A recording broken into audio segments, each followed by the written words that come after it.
Nesen uzzināju par kādu 25 gadus jaunu puisi no Šveices.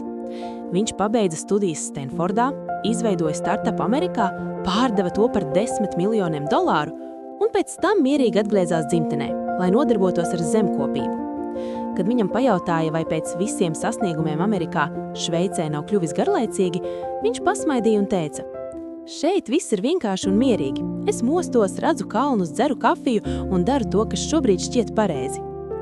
Šie vārdi perfekti atspoguļo šveiciešu laimes formulu.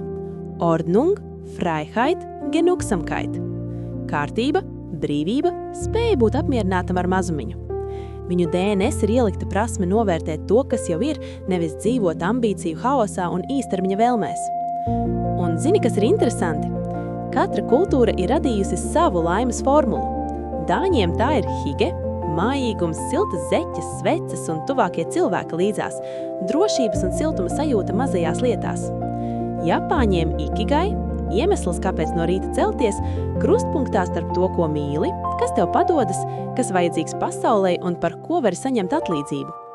Zviedri dzīvo pēc Lagom principa. Ne par daudz, ne par maz, zelta vidusceļš, darbā, patēriņā un emocijās. Bet kāda laimes formula ir mūsu reģionam? Ja paskatāmies vēsturē, parādās interesanta aina.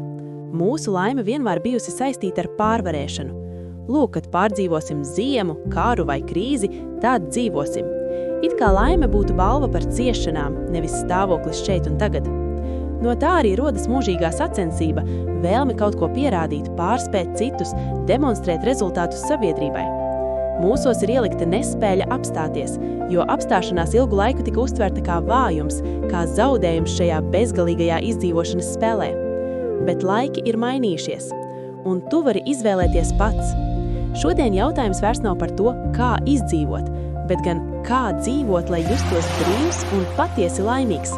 Jo tikai tad, kad atrodi sevi īsto un godīgi saproti, ko tu patiesībā vēlies, laime kļūst par dzīvesveidu, nevis mērķi nākotnē.